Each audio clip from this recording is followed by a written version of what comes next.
voice, or every voice is facing constant changes, and also the role. If you leave roles for a couple of months, years, or whatever, they kind of develop themselves automatically. And if you put them again on the piano and sing it through, it's a totally different experience.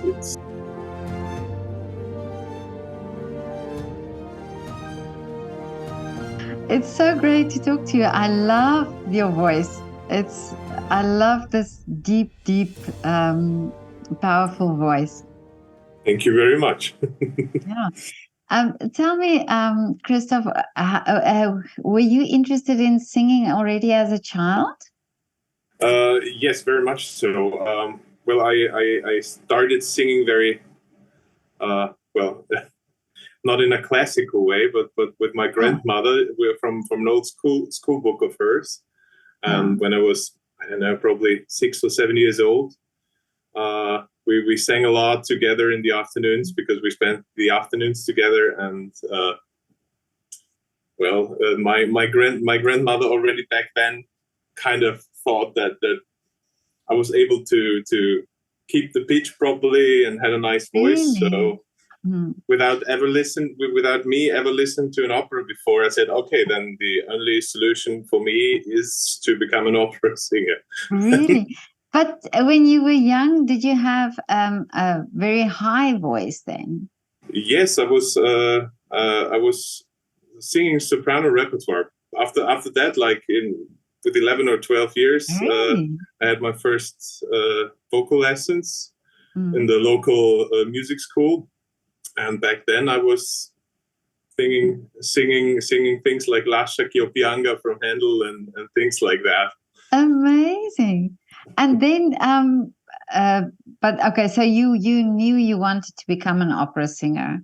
Did your grandma have a sort of, did she take you to the opera, or did she make you aware of this world?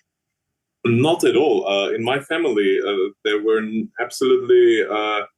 was absolutely nothing we had to do with opera. Really?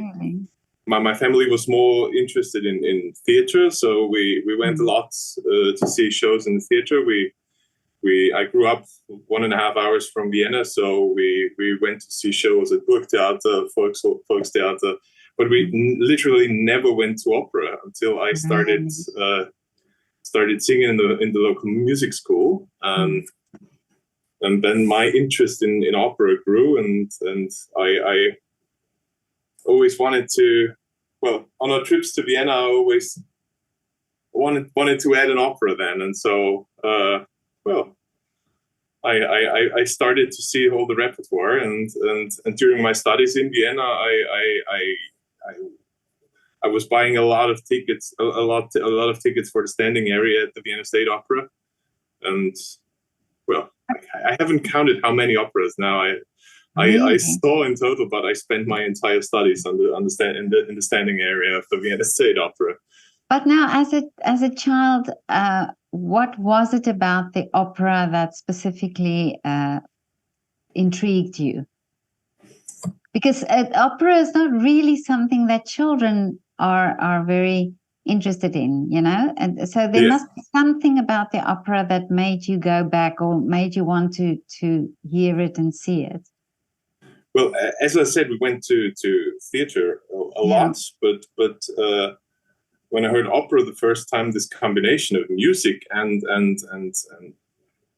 acting was so fascinating to me. I mean, I couldn't imagine how to produce this strange sounds back then, but I always found it fascinating that it's such a powerful thing, especially when you see it live for the first time, when it's not amplified, and you have the big orchestra creating a wonderful sound, and then a singer traveling with ease, in best case, over that orchestra, and that was very fascinating for me as a young child. Yeah, it's interesting that you say that, because during lockdown I did a few interviews also with opera singers, and somebody, I can't remember who it was, that said to me that an opera is actually so many art forms in one. It taps into so many different art forms, not just on stage, but also then backstage already, you know. So it's a totally different world.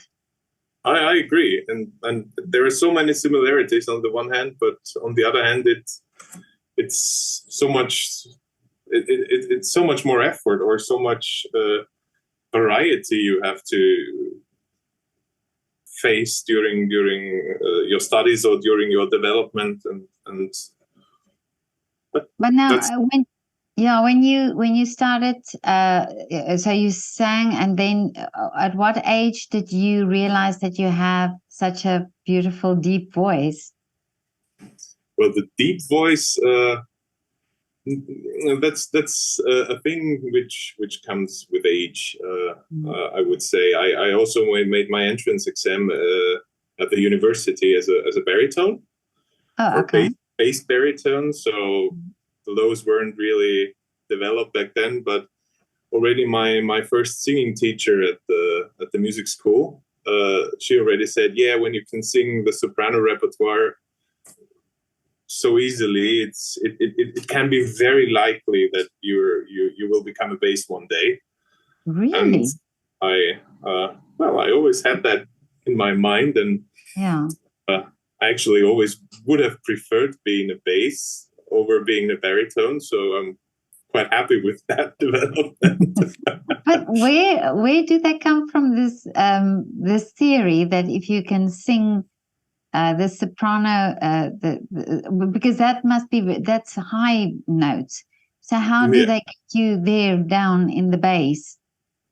I have actually no idea if that's actually a profound theory, or if it was just the ideas of my singing teacher back then. Yeah. But I heard from a lot of bass colleagues that they had a very high boy voice. So probably it's just a coincidence, but but it's also that way that the basses have they go through the vocal mutation the longest. I think with 35 years now, I'm still not through it properly. So I think that goes into your 40s. So probably that's why it takes us so long to be fully developed. So are you then aiming for lower and lower voice or notes to sing, or how does it work? Well, it's not the I think it's not the pitch itself. It's more about the richness of the voice itself. So the timbre changes and becomes more dark, or overtones change when the whole apparatus changes. So this is I think the pitch or the vocal range is done by now, but the whole thing is a singing or voice is a constant change. I mean, not just for basses, for every voice. Over the years in a career, the voice changes a lot and has to face different problems or different approaches and. Okay, so you're maturing like wine now. Well, I hope so. Yeah. well, there is wine which should be drunk young, wine which has the capability of maturing well. So I hope I'm second category. You see, I'm not a musician, and I don't know all the lingo, and I'm blonde as well, so I make these analogies then. Well, wine is always a good analogy, right? Yeah. But when you started studying, where did you study here in Vienna? At the University for Music and Performing Arts. Oh, okay, the MDV. Yeah, exactly. Okay, yeah. And was it so? You said there as you got in as a baritone. Well, more or less. I mean, Yeah. I started in the. I started studying directly after school, so with a young voice, it's always like Oh, okay. nobody's sure in which direction it really goes after a couple of years. So I think I chose a lead and Papageno for the entrance exam, and well, from that on, I think shortly after that, it was relatively clear that my voice is more on the lower part of the register. So then I started to try out the bass repertoire more. I mean, I tried things like Sarastro as well before I did the entrance exam. So I had the low notes, but well, I just felt better back then, with more secure in that higher register. So I prepared that for entering the university. Yeah. So so you always had this feeling that's what you want to sing. That's where you are comfortable in. Yeah, kind of, yeah, and also the repertoire I like the most feels easiest for me. It, kind of with a reason, I would say. So the mindset is probably already preparing a lot for the voice than when you're singing afterwards. So so are there now? So you're talking about the repertoire. So are you for tenors there's a lot of repertoire, but for bass singers, are there must be then these specific roles that you want to sing. So do you have specific roles that you think, okay, these are the roles that I really can identify with, or that I really feel I feel the role? Yeah, I'm well, speaking of a dream role, for example, as an Austrian bass, it's probably Richard Strauss's Rosenkavalier, Baron Ochs, which also really suits me. I haven't sung it yet because there were always some difficulties with the dates, but I think at some point soon I will be able to perform that, and I hope it's going to be well, because I really love that role.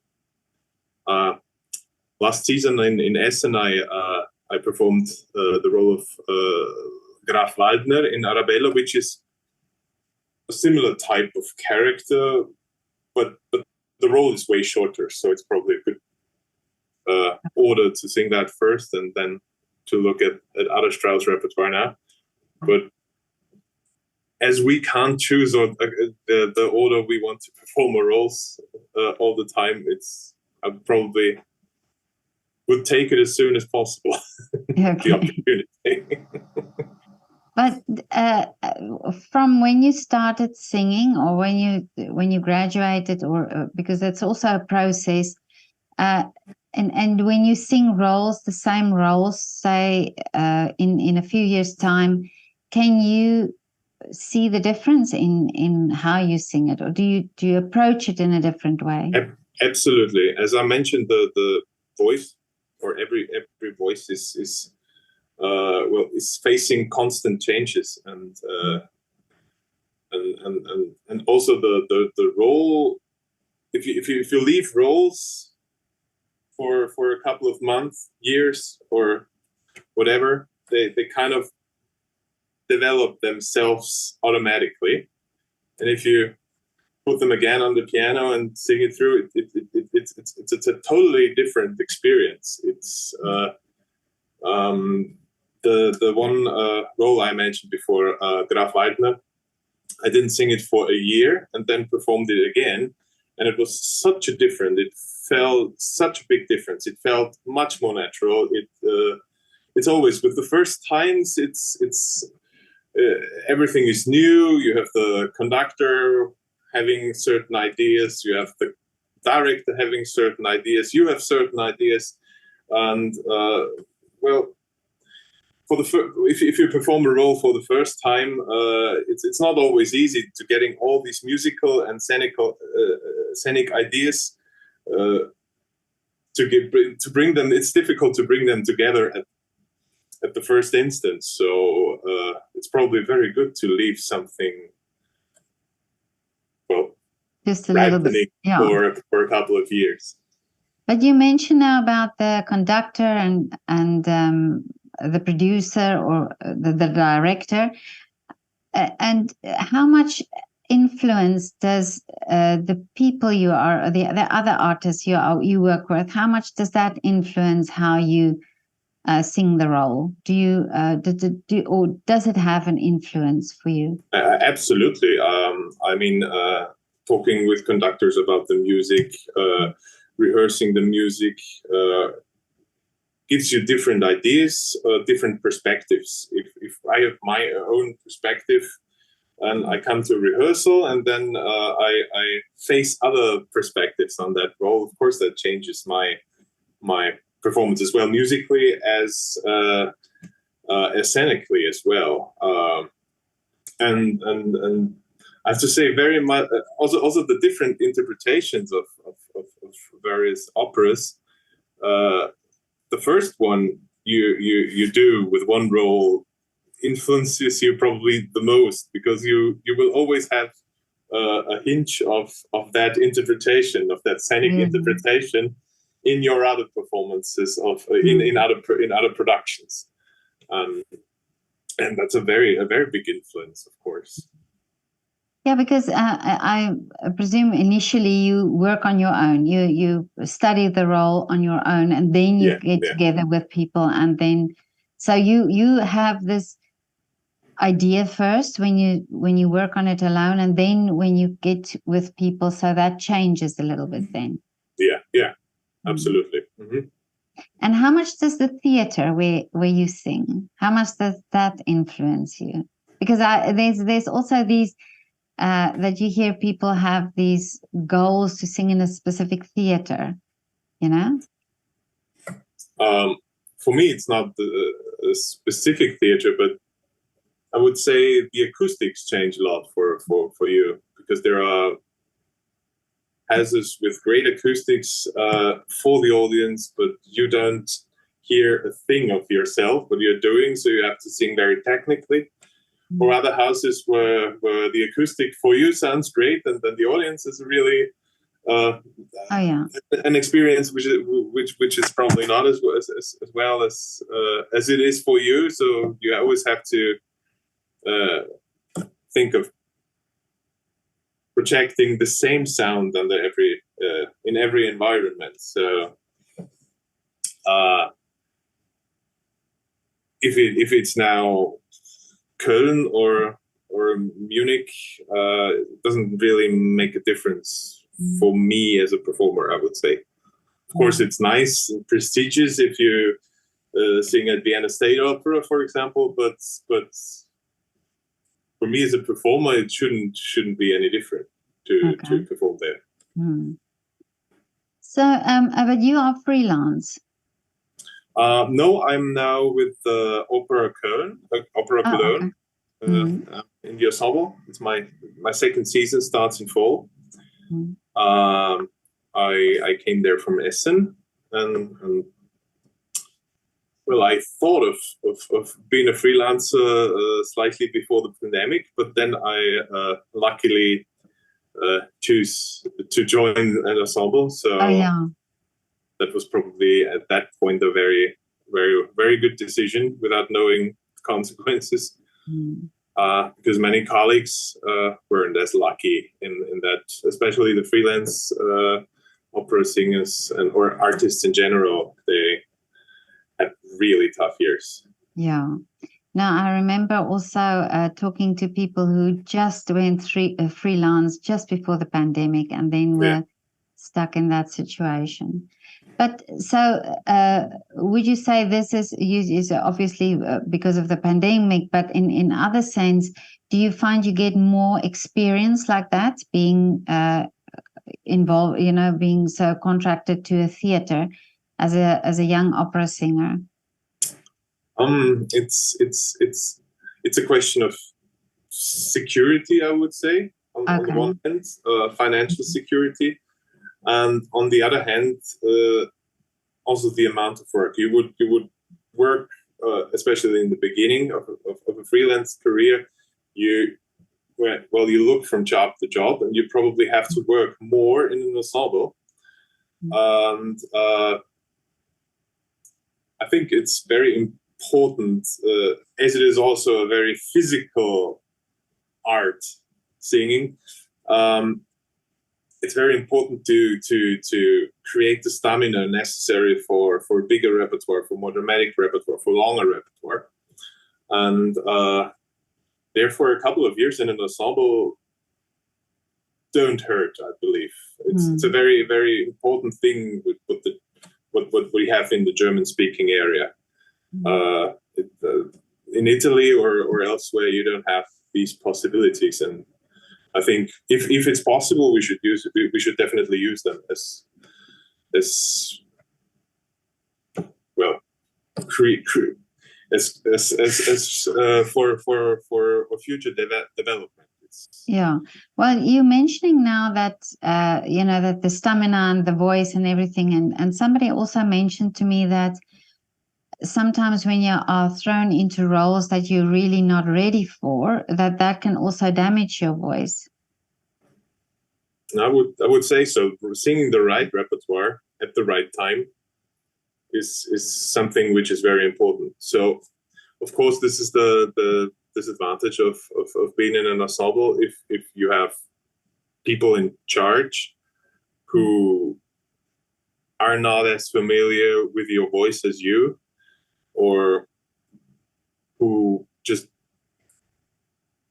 don't have the financial possibilities to cast another singer for that, then you are in that's the downside of the whole thing. Yeah.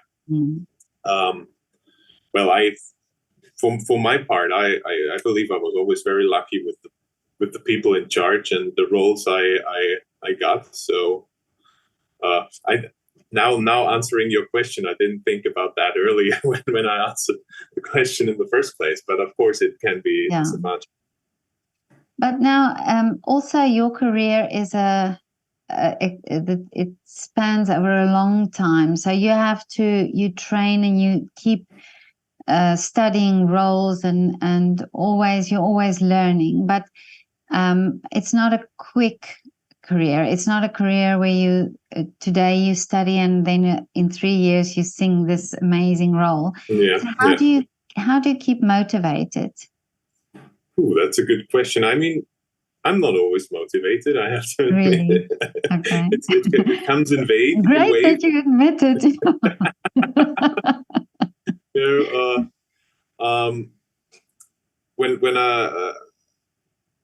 When I'm not motivated, I really like to work on the repertoire. I don't have to sing right now, but I really want to sing, and that's a thing which motivates me a lot.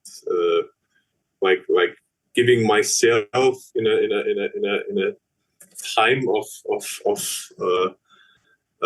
lack of motivation, giving myself a perspective where I want to be within, I don't know, 4 or 5 years, what I have to achieve to be there in the way I want to be there. I guess that and those times of not being motivated, they're always very short-term things. It's like a week, 2 weeks or so, and then I'm the kind of person I can't sit still and do nothing for too long. So being on holidays is sometimes quite a challenge for me to really turn off the computer. Yeah. But there must be also a lot of competition in your your field, and especially for bass singers, because there are not many of you.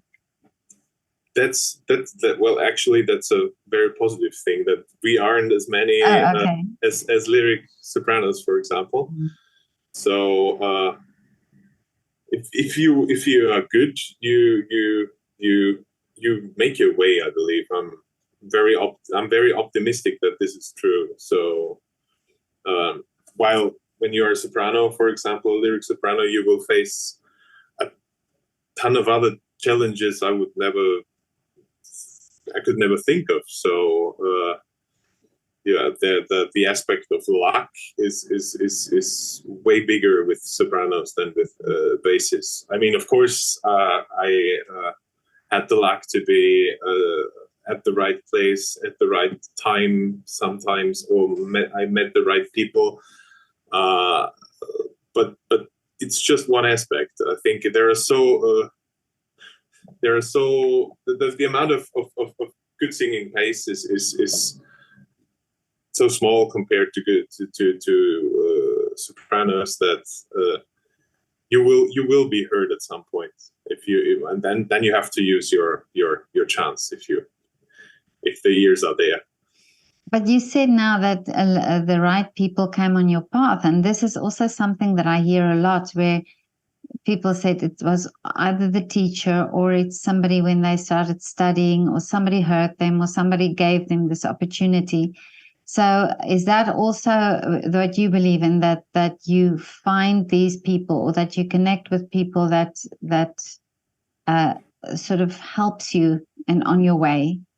Absolutely. I mean, as you said, the right person is not only the person giving you a job, but also the person who teaches you the basic of singing.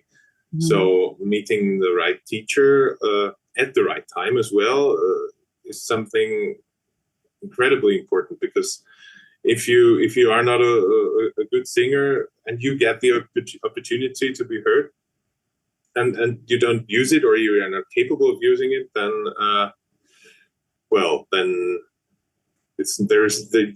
it won't work. It won't work out. Mm. Are you very conscious of your voice, of what you eat, and do you also not speak a day before you have to sing and things like that? Do you have rituals like that?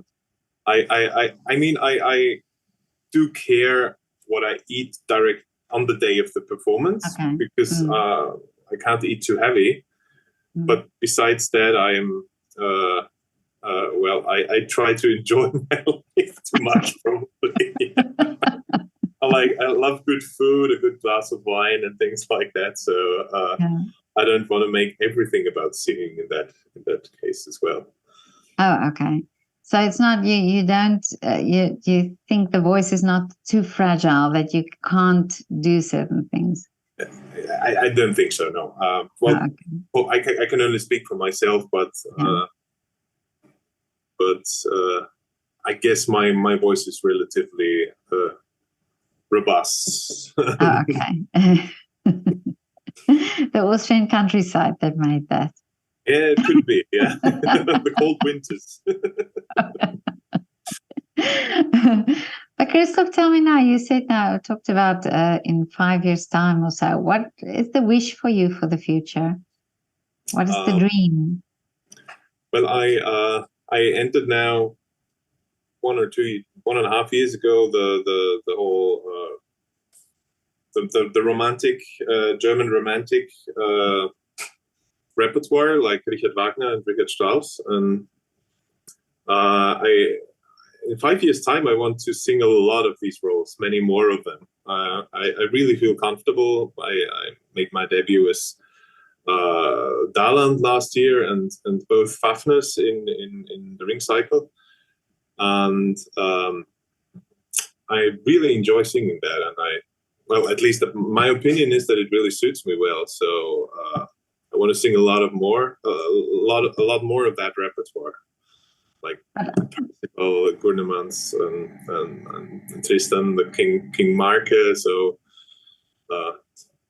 and in Strauss, of course, Rosenkavalier, and unfortunately operas like Die Schweigsame Frau or Capriccio are very rarely played on the schedules of the houses, but if I would get my hands on those roles, I would be quite happy as well. But then, are you a hopeless romantic? Is that why these repertoire appeal to you? I don't know, probably deep down, maybe. Yeah. Okay. I would have to ask my wife that question. Oh, okay. So, but what is it about this repertoire that appeals to you? It's I can't really specify one thing. It's this mighty sound of the orchestra, which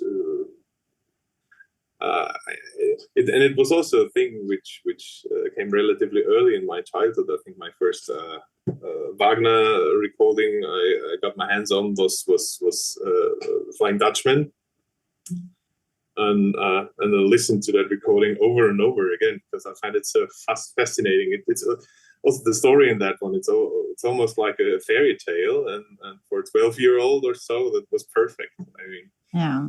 And then this strong music Wagner uses to create the atmosphere. I think it's very atmospheric music in general, the romantic music itself.